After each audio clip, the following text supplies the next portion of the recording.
आणि जनतेमधून त्याला जर साथ नसतं उठवलं नसतं तर कोणतंच आंदोलन यशस्वी होत नसतं. हे पहिलं लक्षात ठेवा. कोणतं आंदोलन जनतेतून आवाज आला पाहिजे. तो आलेशात तुमच्या तरुण मंडळी गेला म्हणून देवगावच्या सगळ्यात जे तरुण भेटले त्या दिवशी त्यांना असं म्हणलं तुम्ही आता पुढाकार घ्या. मध्यंतरी सतीश काहीतरी 9 ऑगस्ट जाहीर केलेलं आहे. त्याताईनं एक बैठक युवक काँग्रेसची म्हणून केलेली आहे आणि त्याच्यामध्ये गावगावला जाणं आणि सांगणं त्याच्यातून ते आंदोलन उभं राहणार आहे. म्हणून थोडंसं तुम्हाला आता ते दोघं कुठेतरी बाहेर आहे की काय मला माहित नाही. ज्या ते बाहेर आहे सतीशचं माहित नाही तो कुठं आहे. पण जाहिराती मात्र त्यांच्या सोशल नेटवर्कला चाललेला आहे. वेळ आपल्याजवळ आहे. पण 9 तारखेला काय त्याचं राजकारण आता काही लोकांना राजकारण त्यांचं काही घेणं नाही. त्यांना ते राजकारणाकरता काही वेगळं करतात फक्त हे होणे तर ते काही फरक पडत नाही त्यांना असे आहेत. ह्या सगळ्या नुकसान मात्र खूप पिढ्यानपिढ्याचं होणार आहे. म्हणतात काय ते सुप्यावरून न्यायचंय सुप्यावरून शेंडीला न्यायची म्हणजे काय करणार सुप्यावरून शेंडी मला समजायला तयार नाही.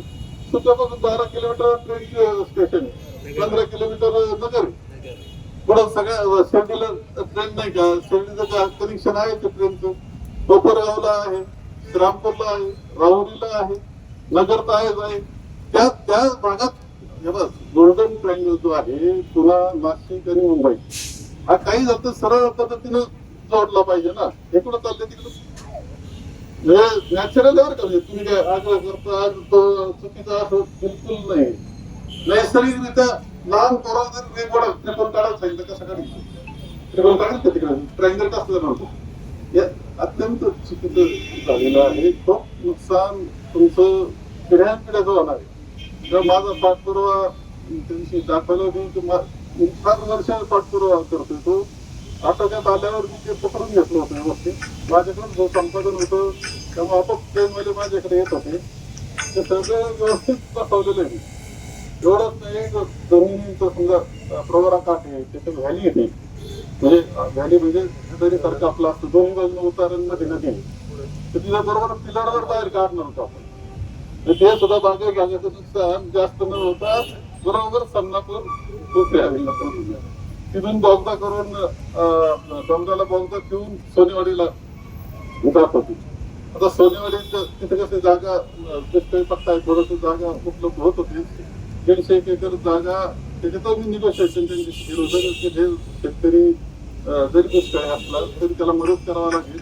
त्यांना सुद्धा आपण असं व्यवस्थित पद्धतीनं परंतु ते जो झाला असतं ना तर तिथून भाजीपाला हे म्हणजे साखर बापही तिथून गेली असते दूध तिथून गेलं असतं भाजीपाला फळ सगळं ट्रान्सपोर्ट झाला असतं. आणि कुठेही देशात कुठे एकदा तुमची भूमी भरली आणि दक्षिण भारतात जायची कधी पुण्यात गेली असती तर ट्रेनला जोडली असते इकडे गेली असतं कुठे श्रीनगर नाही सगळं एवढा मोठा बदल आहे हा. आणि प्रवासाचा सुद्धा पुन्हा तुम्हाला नाशिक हे 2-2.25 तासाचं ते म्हणत होते म्हणजे नाशिकवरून पुन्हा बरं का 97 मिनिटाचं म्हणजे असं एवढा प्रचंड हे होतं आपल्याकरता. तर का असं झालंय आणि काय JMRTचं कारण जे सांगताय याची चर्चा माझी झाली होती ना. मी विचारलं होतं ना तुम्ही सगळं करायला निघाली काही अडचण नव्हती किंवा काही ज्यावेळेस 650 कोटी वाटले जातात त्याच्यानंतर वेळे काय 650 कोटी रुपये वाटायला.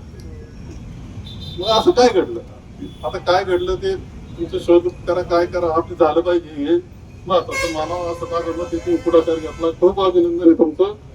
खूप शुभेच्छा माझ्या तुम्हाला. मी आपलं तुमच्या पाठी तुम्ही पुढे मागे